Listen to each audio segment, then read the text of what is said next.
मैले हिजै पनि कुरा गरेको थिएँ सम्भवतः कन्टेन्ट क्रिएसनको जर्नीमा अब एआईले ओभरल्याप गर्न सक्छ भनेर।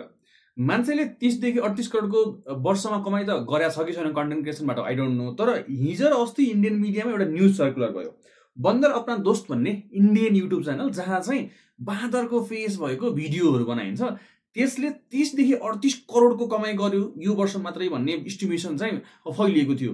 हुन त अब त्यो सोसल ब्लिडको इस्टिमेसन हो, सही छ या छैन चेक गर्नै बाँकी छ, त्यो मान्छेले आफै भन्न चाहिँ बाँकी नै छ। तर पनि यो इस्टिमेसन भनेको माइन्ड ब्लोइङ इस्टिमेसन हो क्या।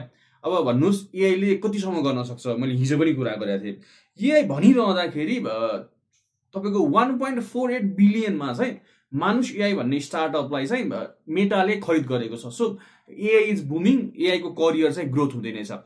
यो भनिरहँदा हिजो नयाँ वर्ष थियो, त्यसमा चाहिँ दुःखद खबर पनि रहेछ। संसारभरिको न्युज हेर्दाखेरि चाहिँ स्विजरल्यान्डमा एउटा स्विस स्काई रिसोर्टमा फायर भएको रहेछ, जहाँ चाहिँ 40 जना भन्दा धेरैको चाहिँ ज्यान गएको रहेछ र 140 जना भन्दा धेरैले चाहिँ घाइते हुनुहुँदो रहेछ। अनि यस्तै कुरा गरिरहँदा अर्को भनेको टेस्लालाई अब संसारकै सबैभन्दा धेरै बिक्री हुने इभी गाडीको सूचीबाट हटाइएको छ र अब मात्रै 2026 छिर्दै चाहिँ BYD ले ओभरट्याक गरेको छ। सो यो नम्बर, यो सिनेरियोले चाहिँ अझ युएस र चाइनाको वारको सिनेरियोलाई चाहिँ अझ बढाएर लाने सिनेरियो चाहिँ देख्छ होला। जुन त्यो टसल छ नि, त्यो टसल अझै बढाएर लान सक्छ।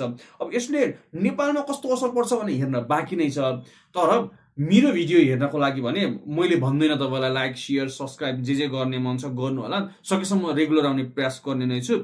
यस्तै अन्य कन्टेन्टहरूको लागि चाहिँ लाइक फलो शेयर सब्सक्राइब जहाँ जहाँ हुन्छ त्यहाँ गरिदिनु होला, त्यति आशा राख्छु। र फेरि छिट्टै भेट्छु नि ल।